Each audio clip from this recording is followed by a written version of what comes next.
Taking into account everything that has happened leading up to your life at this point in time, it is statistically impossible that you exist. So how unlikely is it really that everything you love gets taken away and you're thrown into a hellscape? As a pawn of all things. Gotta make the best of every situation. Here's how I did it. My name's Jeff. This is my story. Welcome to my Hellspawn's Guide to Success. Listen, I have no idea what the hell happened. I was just an entry-level accountant walking home from work.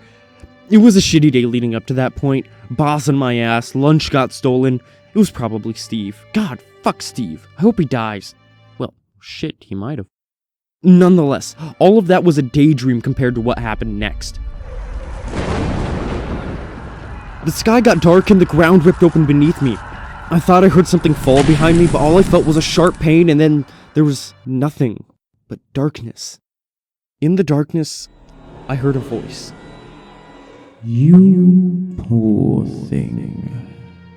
Now is not your time. You have a higher calling.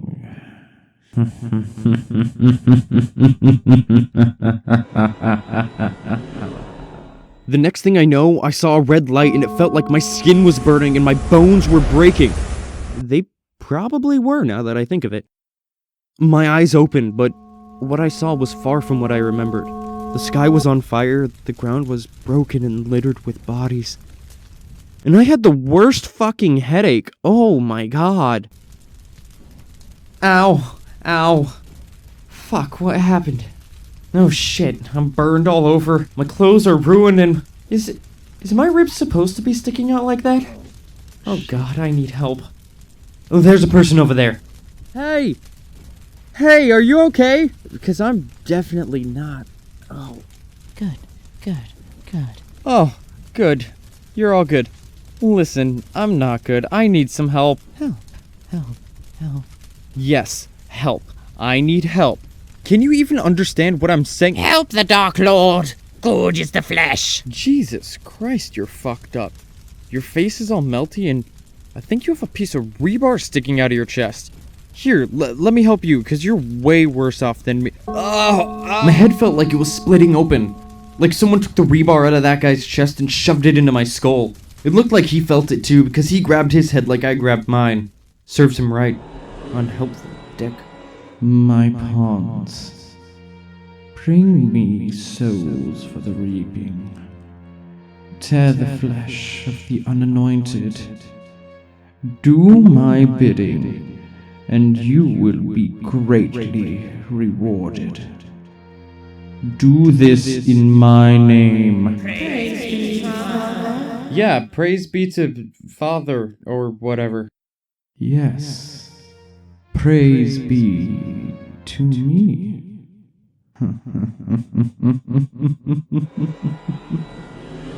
There's that voice again. Did he say pawns? Do his bidding?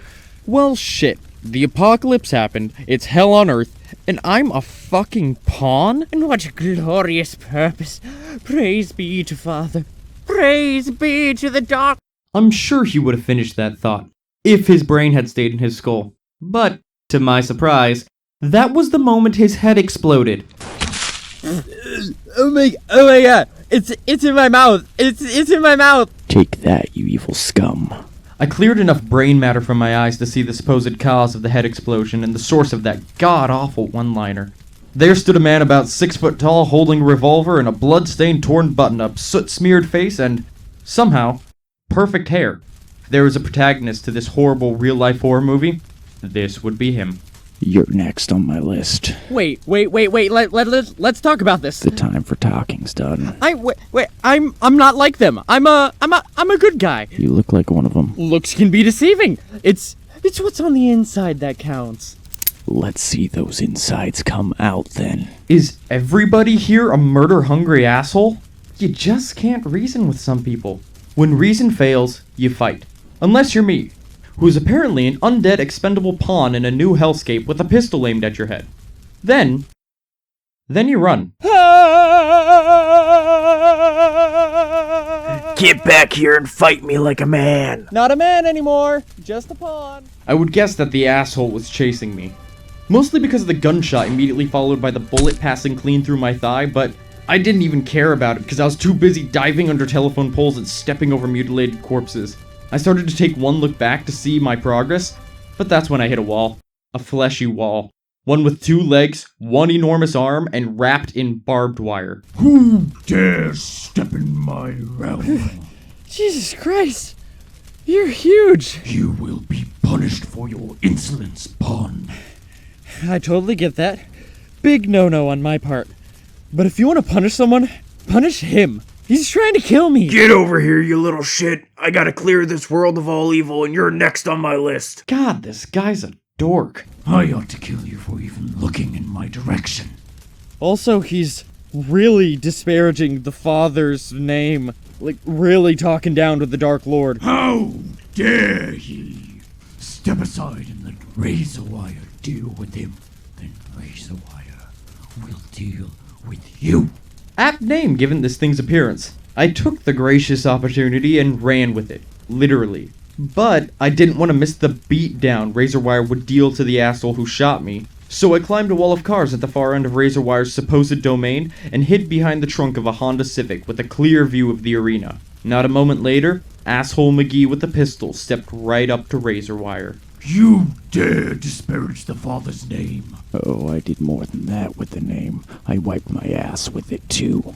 You will pay with your life. And you're gonna pay with your death. Listening to these two talk was like playing 2 cheesy horror movies on TVs facing each other. The talking didn't last long though, because Razorwire took his one big arm and swung a haymaker at asshole McGee, and slammed him so hard into the wall it left a dent. This was when I noticed that while Razorwire's right arm was engorged, his left arm was small, limp, and swinging in the wind. Unimportant, but thought I'd mention it. That hit didn't stop ol' asshole McGee though. He got up and combat rolled to the right side of Razorwire, over broken glass mind you, kind of a badass move, not gonna lie, and stuck his gun between Razorwire's shoulder blades, Eat lead, you evil piece of shit. and fired a shot all the way through Razorwire's chest. This only seemed to upset the mutant, seeing as how Razorwire reached back, grabbed asshole, and tossed him against the wall of cars I was hiding on. Eat car, heretic. I gotta admit, excellent retort on Razorwire's behalf. Razorwire moved in for the kill, but I couldn't see anything. I tried to move closer so I could see him pop the head of asshole McGee. Carefully, I attempted to climb into the back of the pickup truck right behind me to get a better view. In the name of the Father. Then, I slipped and kicked the Honda Civic, which was just enough to teeter it over the wall I condemn you directly onto Razorwire, to die. crushing him completely. I was frozen in shock, mid-grab, like I could have caught the 2,000-pound vehicle before it crushed this mutated homicidal maniac. Razorwire, you okay, buddy? You're good. You can just use your arm or something to push it up, right? Razorwire? Silence. I quickly climbed down to check on the quick work that accidentally befell my fellow hellspawn, but when I got there, all that remained of Razorwire wasn't much more than a red puddle of viscera under the car. Oh, wow. I knew it hit him hard, but I didn't think it was that hard. I looked up to see if asshole McGee was still around, but all I could see was a human-shaped hole in the car at the bottom of the pile which Razorwire threw him through, and the opposite car door opened up with no trace of asshole McGee in sight. Listen, Razor. I'm not gonna say I'm gonna avenge you. I didn't know you that well. But, you will be remembered. As I was eulogizing, I didn't notice the puddle of red that once was Razorwire creeping ever so slightly towards my foot. Just as it touched my toe, it latched onto my leg, running up my body. What? Oh god, what's happening? It seeped into my skin, burning and breaking the entire time. The second time I felt this sensation today, mind you. I fell to the ground, doubled over in pain, feeling like someone was ripping out my DNA, rewriting it, and shoving it back in. Everything within was on fire. With one final pulse of energy, the pain stopped. That fucking sucked. Whoever keeps doing that, you gotta stop. I froze as I opened my eyes and became painstakingly aware of the sudden uneven nature of my body. I stood up with ease, partially because the adrenaline's still pumping through my veins, but mostly because of the new, enormous nature of my right arm. The elevation threw me off as well, seeing as how I also seem to have grown a foot in size. What the fuck? I didn't want this. But I stepped up to the wall of cars. I reared back with my new arm and punched the wall as hard as I could. All of the cars went toppling out, with a few actually skidding 100 feet before finding rest. this is so weird. I like it.